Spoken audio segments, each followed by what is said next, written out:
Hello there, and welcome to Myths, Monsters, Murder, a series where we'll be delving deep into the secrets of Scottish folklore, dark history, and other disturbing topics.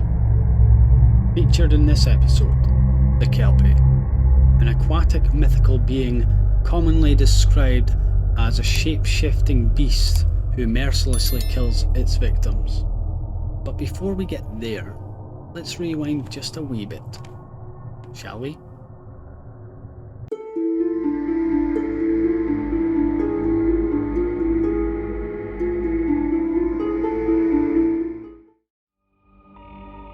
The Kelpie is the Scots name given to a supernatural water horse that was said to haunt Scotland's lochs and lonely rivers.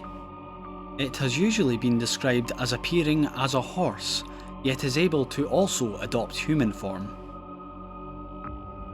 However, when appearing as a human, it is often stated that the Kelpie sometimes still has water weeds in its hair, as well as noticeably retaining its hooves. This has led to the Kelpie's association with the Christian entity known as Satan, as well as the Greek god known as Pan. The Kelpie has one goal: to kill. It would often appear to its victims as a lonely, lost pony, but could be identified by its constantly dripping mane. In human form, it is sometimes known to adopt the form of a naked person to entice people to get close to it. The Kelpie can also shift the texture of its body to be so sticky that once touched, the prey of the creature cannot break free until the Kelpie chooses to release them. In animal form, it would wait until the victim came close, or even attempted to ride on its back before grabbing them and dragging them down to the waters below. Sometimes even mutilating the victim until they were unrecognisable before drowning them. In most tales, Kelpies are known as tormented, vicious beings. There are some stories that give us a look into perhaps why they were brimming with rage. One tale talks of a Kelpie captured by the Tyrannical Laird of Morphy. You see, it is believed that Kelpies had the strength of 10 horses, and if you could somehow manage to put a halter engraved with a cross on the beast, then it would be enslaved to your will. The Laird was one of the few who managed to harness the strength of the horse-formed Kelpie by using a halter that was indeed engraved with the sign of a holy cross. The captor forced the Kelpie to carry heavy stones to build his castle, and when the work was complete, the Laird released the Kelpie. Now, Kelpies are proud creatures, and once released of their enslavement, this Kelpie in particular decided to put a curse on the Laird of Morphy before disappearing back into the waters. One by one, the Laird's family dropped dead, and then all of his relatives dropped dead, all until his family tree went extinct. Similarly, another story depicting similar events were told in another Scottish village elsewhere. There was a church built on a hill in the village of St. Vigins. The hill that the church sits upon is supposedly artificial, built on thick iron bars with a loch lying directly under the hill deep below. The interesting part is that the church itself was built with the unwilling assistance of a Kelpie. Sound familiar? After somehow managing to get a halter on the Kelpie, the self-proclaimed builder of the church forced the Kelpie to help build it. After completion, the Kelpie was released and again, understandably unhappy in its treatment. It then put a curse on the Church of St. Vigins. The curse was recorded to be as follows. One day, the minister of this church will take his own life, and on the very next communion, the church will tumble down into the loch below. The story was passed down the ages, and as time passed, people only got wiser to the curse not being true. That is, until one day in the 1720s, tragedy struck.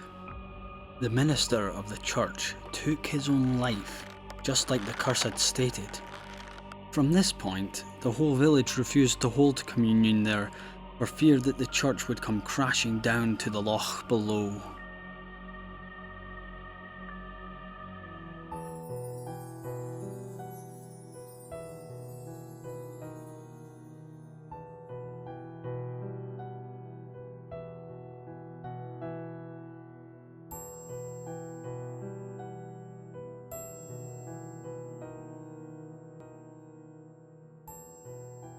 Almost 40 years later, the fear of the curse once again died down, and a brave minister finally took up the mantle of the church.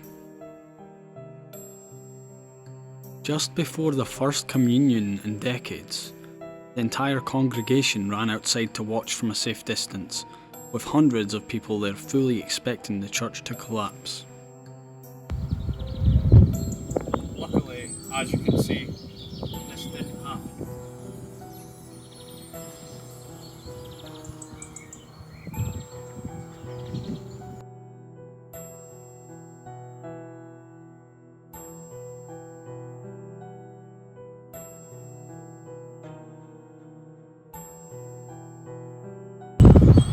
Perhaps over time, the curse was somehow broken, or maybe even the Kelpie simply changed their mind and decided to have mercy on the people of St. Vigen's.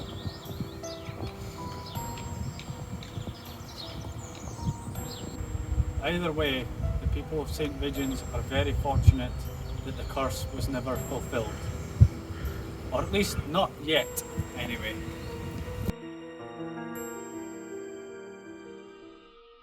Stories of mysterious beings and creatures have long been ingrained into the culture of Scotland, and for this reason, there was erected 2 giant sculptures near the town of Falkirk to represent the country's history with such fantastic tales. They are appropriately named the Kelpies. Sculptures, made from steel, weigh more than 300 tons each and stand tall and strong. Unlike the steel variety though, Kelpies themselves, even though much smaller in height, were much more invulnerable. You see, Kelpies have very few known weaknesses, but could you survive an encounter with one? Well, there is an account that tells of a blacksmith and his family being repeatedly haunted and tormented by a Kelpie at their summer cottage. The blacksmith had no choice but to attempt to ward off the deadly creature. After many failed attempts to put an end to the spirit, including attacks from swords, arrows and axes, the blacksmith finally found luck. He heated up 2 sharp iron spears in fire, dipped them in silver and then threw them into each side of the Kelpie. The Kelpie, presumably dead, deflated into a described blubbery, gooey substance, looking like something very similar to a jellyfish. There was no other traces of the creature to be seen again. As history passed, there has only been one other known method of defeating the mythical beast, which is similar to that of a cinematic werewolf: a silver bullet. While there are no accounts of this actually being attempted, the aforementioned spears were also coated in silver, so perhaps that is where the idea of the silver bullet has come from. Unfortunately, most people don't have access to silver weapons. Therefore, most accounts of witnessed encounters with Kelpies would have one popular happening: fatal mistake of getting too close. It would be on the shore of lochs like this, where the Kelpie would supposedly lure their victim close to the murky water and then drag them mercilessly to the depths. Just imagine, one day you're walking through the dark woods, trying to get home as soon as possible before the sun fully sets. Suddenly, you hear the sound of snapping twigs behind you. You turn around. It's a silhouetted figure with the voice of a man claiming to be lost. You try to get a good look at his face, but cannot see as he is drenched and water is pouring down from his hair. Scared, you say you cannot help and continue to pick up the speed. You look over your shoulder to see that the man is no longer behind you. You wander and wander until you break free of the woods and find a body of calm water. Despite the sunlight sinking rapidly, you now feel some sort of relief seeing sunlight at all, and decide to follow the shoreline until you could find a main path to get home quicker. All of a sudden, you hear something else moving, this time from the water. Without any thought, you know you have to just keep moving and stop worrying about it. You quickly turn around to vacate the area with haste. But before you, there stands a lonely horse. The horse, although wet, is your only hope to get home safely and swiftly. You hesitate, but you decide to move towards the welcoming steed, preparing yourself for the ride ahead. Before you know it, you are in the water. Blood is everywhere. You feel nothing but agony and are pulled under. In the dark depths below, gasping for air, with water filling your lungs.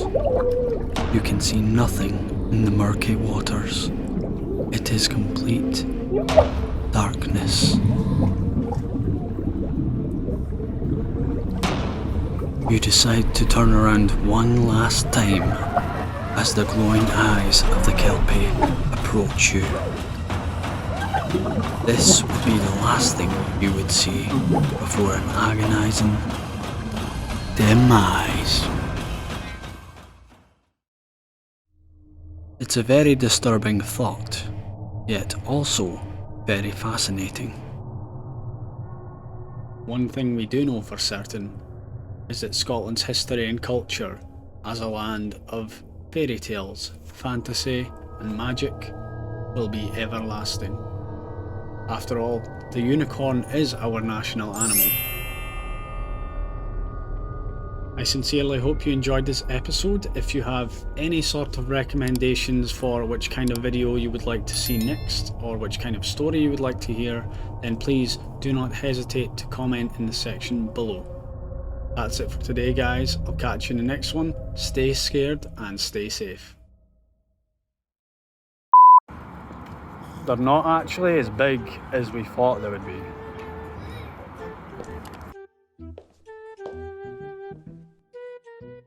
Are you stupid? Oh. In human form, it is sometimes known to adopt the form of a naked man or lady to entice people, perverts, to get close to it. Why can't any of you keep it in your pants? It's really annoying me how that isn't straight.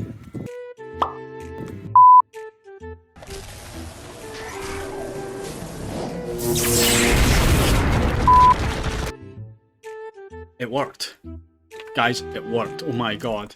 There's no time to explain. I'm Sean from the future. I don't know how it makes sense. Spoiler alert, the future sucks. Anyway, this is a message for past Sean.